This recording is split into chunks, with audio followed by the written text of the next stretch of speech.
I often don't respond to messages like these. I just remove them or delete them.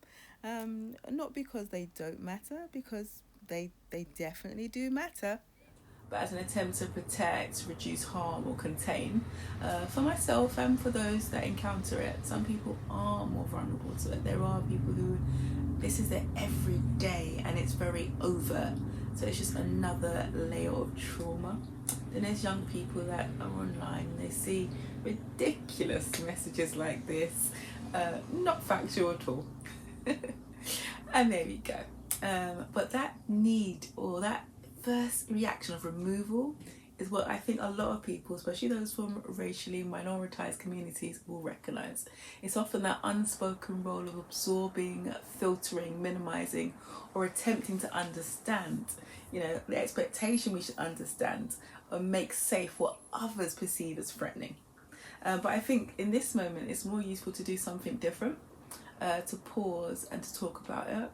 And not from a reactive place. Like, that did not upset me. I just thought, oh, well, you haven't done your reading of so much information that's out there nowadays. We have no excuse for ignorance when we have access to the internet at this point. But coming at it from a place of understanding. Comments like these are, again, they're far and they're all over the place. They're spread around. A lot of it is political. A lot of them are bots. And it's just helping to feed an agenda. When these things are put out there, it starts to feed AI, it starts to give a picture. But what it also does for others is it creates racial trauma.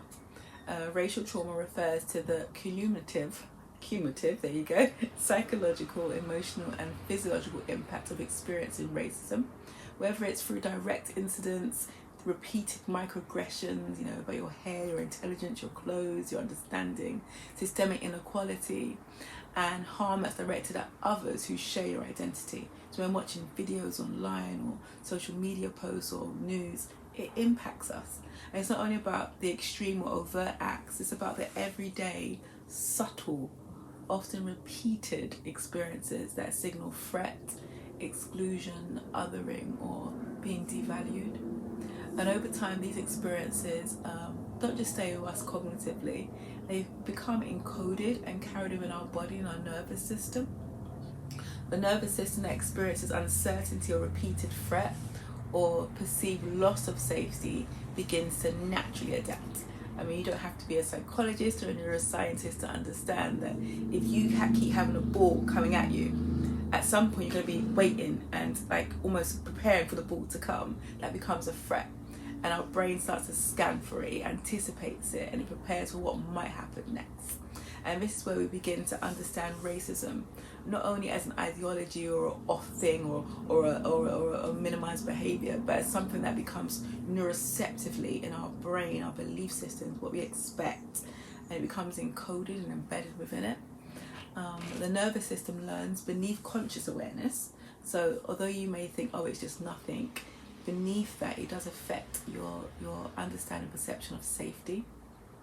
And I speak about it a lot in my book, understanding intergenerational trauma in the Black and Brown diaspora. I have a whole chapter 12, talking about the neuroception of racism, because it comes into our legal context, it comes into the medical field, it comes into our school system, our policing, and again, even how we react with each other and relate with each other, from colorism to the classism, and how we see proximity to whiteness and proximity to Africa. It comes through in our language when we say things like third world, developing country, dark as night. It comes through when we say things like blackmail, blacklisted, dark mood, dark humor, because dark is always paired with a negative, ominous thing. And you look at the opposite of that, where we say, you know, white witch as compared to black magic, or we say a white lie, something small and innocent, compared to a lie which is bad. And there's so much research into it. They've looked at it in America, the Stand Your Ground laws. And again, that neuroception, when blackness, Africa, or other is paired with danger, threat, being less than, it feeds your neuroceptive beliefs about safety, as I've said.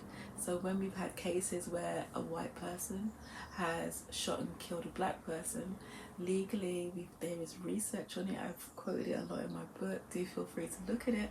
But there's research that shows that white person is more likely to get off because there's that legal cumulative understanding that, of course, this white person's a threat. We can understand that.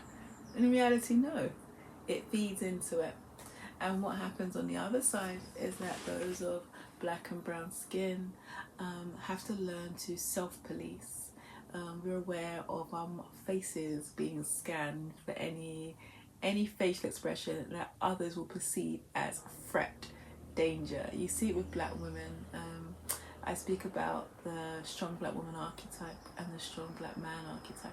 Strong black woman learning to have to mentor others to neutralize threat, being the mouthpiece that kind of rights the wrong and advocates for others, becomes the shield that's never protected by others, the knowledge source that goes into industries, institutions, fills voids with her knowledge and her work, and slowly but surely you see that her authorship becomes further and further in distance from her.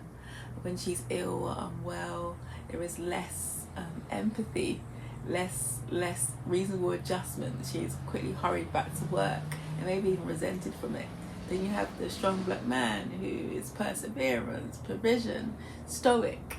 And I've worked with so many men that speak about, just being so mindful again of their body positioning because of racism, people's racial profiling and their neuroceptive beliefs that have paired black people or minorities with danger and all kind of negative nonsense, that to be alone in a room with a woman, especially a white or non-black woman, is quite dangerous, because if you lean over and approach, may she see that as you being threat, or could it be seen as you being sexualized, coming on to her? Because we know black men are either sexualized or vinilized. Like, there's no real middle ground where there's profiling and racial bias. And what comes of that is that a lot are in positions of survival adaptations, where we see comments like this. It either goes over your shoulder or you going to a warrior and you want to fight it and cut it down.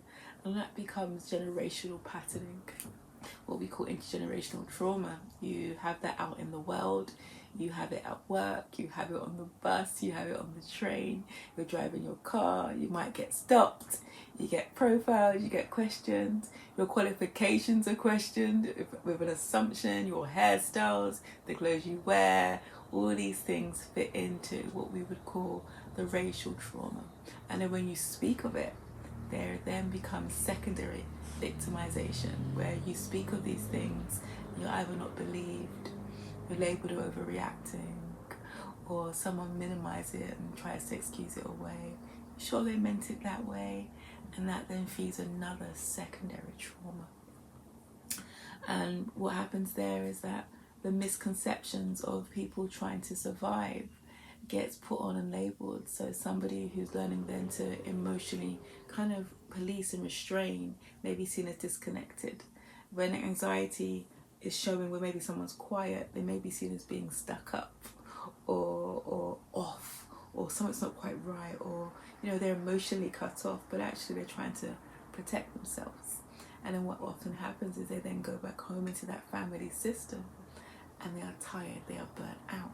There is so much research speaking about weathering on black women, the cellular biological weathering. We know that physically, melanin means that we appear, our skins don't age as quickly, so sebum, the oil, the genetics, all these great stuff. But biologically, the research shows that black women are aging biologically faster, and it's often down to racial stress, the chronic caregiving load, the chronic having to self-filter in order to not to harm or make others feel uncomfortable. Black men are having to filter because they're going to be seen as an aggressor. They can't be sure what might come out of a meeting. In the meeting they feel like it went really well, but later on the notes say that, they sprung upon them. They felt quite angry. whether it's in context or not. Because again, it's okay to have your emotions, but it depends on who we give permission for fragility and who we give permission for anger and rage. So racism operates across multiple neuroceptive levels. It conditions our bodies to perceive threat, and it conditions other bodies to anticipate threat. And both become embedded and shaped in history. And then it's transmitted through our culture, our law, our policies, our expectations of self and others. And it's therefore an intersection of body, relationship and system and meaning making. So I just thought it's important to look at it and just to kind of speak about it, because it's always quite perplexing as to why someone would get on this big internet and make comments without doing any research. But it shows that it feeds the belief system that they've been taught. Again, if you were taught that Africa is a third world, a country that has nothing, and not taught about politics, that actually Africa is a massive continent that's been shrunk down on the map, and aside from enslavement, resources are still pumped out of Africa. The foreign currency, when some parts of Africa are still using the franc, and when they are able to actually try to build infrastructures, they first have to go through the global north. They have to be the first point of sale, and then they're allowed to come back to other places. But if you think about in terms of money and wealth, if I created something with my natural resources, but I have to send it to the global north for them to put it together, to repackage, to sell back to me, or they have the right of refusal, that country is not redeveloping. They're not underdeveloped. They are having to actually fight against being underdeveloped and colonized and extracted from. But again, if we start to have belief systems that people of brown, black hues are less than, are from countries that are war-torn, not looking at where the money's actually going or what the reason for wars might be and who benefits from them, it's very easy to say statements like that, forgetting that this internet you're on, I could go deep.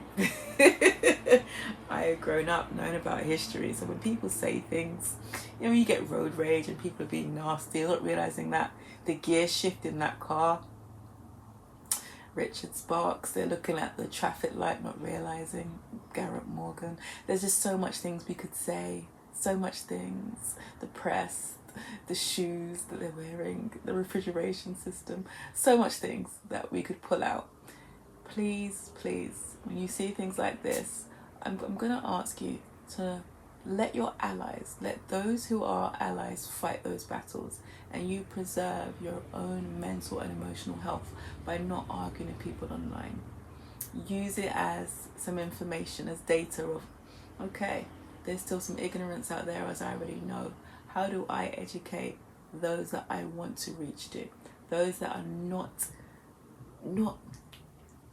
just entrenched in misunderstanding and wanting to spread ignorance, and let those who say they're allies fight those battles. But this is the effect of racial trauma, which becomes intergenerational trauma.